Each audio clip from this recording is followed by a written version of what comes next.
முதலமைச்சர் அண்ணன் தளபதி அவர்கள் தொடர்ந்து ஒன்றியத்திலே இருக்கக்கூடிய பாஜக ஆட்சியின் கொடுமைகளை அவர்கள் தொடர்ந்து ஜனநாயகத்தை நசுக்க நினைக்கக்கூடிய அந்த பொழுதுகளில் அதற்கு எதிராக எழக்கூடிய முதல் குரலாக இருப்பது நம்முடைய முதலமைச்சர் அண்ணன் தளபதி அவர்களுடைய குரலாகத்தான் இருக்கிறது.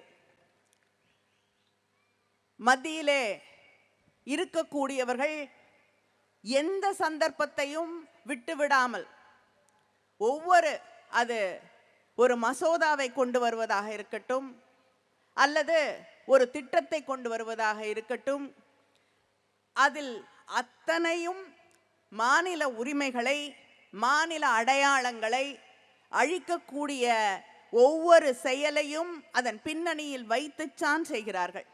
மாநில உரிமைகள், மாநிலத்தின் அடையாளங்கள், நம்முடைய சுயமரியாதை இவற்றை கேள்வி கேட்கக்கூடிய வகையிலே ஒவ்வொரு நாளும் செயல்பட்டு கொண்டிருக்கக்கூடிய ஆட்சிதான் மத்தியிலே இருக்கக்கூடிய ஒன்றிய பாஜக ஆட்சி என்பதை நாம் புரிந்து கொள்ள வேண்டும். தமிழ்நாட்டை நம்முடைய முதலமைச்சர், நம்முடைய திராவிட முன்னேற்ற கழக ஆட்சி இன்னைக்கு இந்தியாவிலே பல வகைகளே பல துறைகளிலே முன்னேறிய முதல் மாநிலமாக உருவாக்கி காட்டியிருக்கிறார்கள். அதுவும் எப்படிப்பட்ட நிலையிலே ஒன்றிய அரசாங்கம் காசு கொடுக்கறது இல்லை, எந்த விதத்திலும் நமக்கு உதவிகள் செய்வதில்லை, தொடர்ந்து தடைகளை உருவாக்கி கொண்டிருக்கிறார்கள். இதையெல்லாம் தாண்டி மீறி முதன்மையான மாநிலமாக தமிழ்நாட்டை நாம் உருவாக்கி காட்டியிருக்கிறோம். கட்சி பிஜேபிக்கு கிடைச்சிருக்கக்கூடிய அந்த பணம் 6564 கோடி. எவ்வளோ? 6564 கோடி. இந்தியாவில் இருக்கக்கூடிய மற்ற அத்தனை கட்சிகள் எல்லாத்தையும் சேர்த்து போட்டு பார்த்தீங்கன்னா கூட, தனியா இல்லை, எல்லா கட்சியும் சேர்த்து போட்டு பார்த்தீங்கன்னா கூட யாருக்கும் இந்த அளவுக்கு பணம் கிடைக்கல.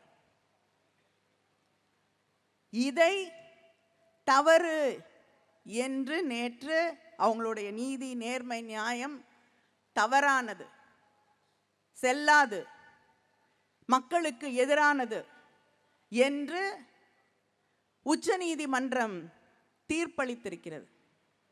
இப்படி தொடர்ந்து மக்களுக்கு எதிராக, ஜனநாயகத்திற்கு எதிராக, பெண்களுக்கு எதிராக இன்று உங்களுக்கு தெரியும், நாடாளுமன்றத்தில் விவசாயிகளுக்கு எதிராக சட்டங்கள் கொண்டு வரப்பட்டது. அதே போல நம்முடைய இஸ்லாமிய சகோதரர் சகோதரிகளுக்கு எதிரான CAA, அது மட்டும் இல்லாமல் தொழிலாளர்களுக்கு எதிராக சட்டங்கள், இப்படி விவசாயிகள், தொழிலாளர்கள், சாதாரண சாமானிய மக்கள், தலித்கள்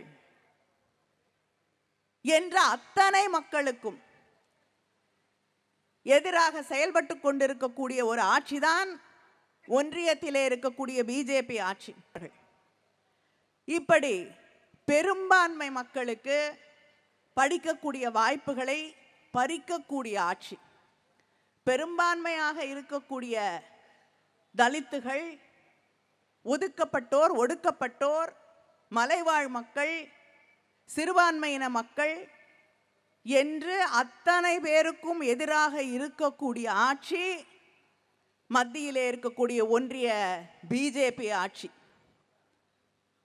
இந்த நாட்டின் இறையாண்மையை, அரசியல் சாசன சட்டத்தை, ஜனநாயகத்திலே நம்பிக்கை வைத்திருக்கக்கூடிய ஊடகங்களை கொஞ்சம் கொஞ்சமாக அழித்து கொண்டிருக்கக்கூடிய ஆட்சி, நம்முடைய பேச்சுரிமையை ஒவ்வொரு நாளும் சிதைத்து கொண்டிருக்கக்கூடிய ஆட்சி, பெண்களுடைய உரிமைகள், இளைஞர்களுடைய எதிர்காலம், இதை பற்றி கவலைப்படாமல் அதை அழித்து கொண்டிருக்கக்கூடிய ஆட்சி இன்று ஒன்றியத்திலே ஆட்சி செய்து கொண்டிருக்கக்கூடிய பிஜேபி ஆட்சி.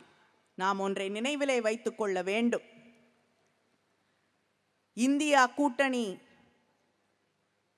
அங்கே ஒன்றியத்திலே ஆட்சி பொறுப்பிற்கு வர வேண்டும். எப்படி வரும்னு கேள்வி கேட்காதீங்க. எந்த மாநிலத்தை எடுத்தாலும், தமிழ்நாடாக இருக்கட்டும், கேரளாவாக இருக்கட்டும், கர்நாடகாவாக இருக்கட்டும், தெலுங்கானாவாக இருக்கட்டும், பஞ்சாபாக இருக்கட்டும், டெல்லியாக இருக்கட்டும், வெஸ்ட் பெங்காலாக இருக்கட்டும், இப்படி எத்தனையோ மாநிலங்கள் இந்த பாஜகவை தூக்கி எறிந்து விட்டது. இந்த நாடும் அவர்களை விரைவிலே தூக்கி எறியும். அதனால அந்த நாள் இந்தியா வெற்றி பெறக்கூடிய நாள் தான் இந்த நாடு, இந்திய நாடு வெற்றி பெறக்கூடிய நாள் என்பதை நினைவிலே வைத்துக் கொள்ளுங்கள். பிஜேபியின் வெற்றி என்பது இந்த நாட்டின் தோல்வி என்பதை நாம் ஒவ்வொருவரும் உணர்ந்து கொள்ள வேண்டும். இந்த குரலை, நம்முடைய முதலமைச்சர் அவர்களின் குரலை தொடர்ந்து எடுத்துச் செல்வோம்.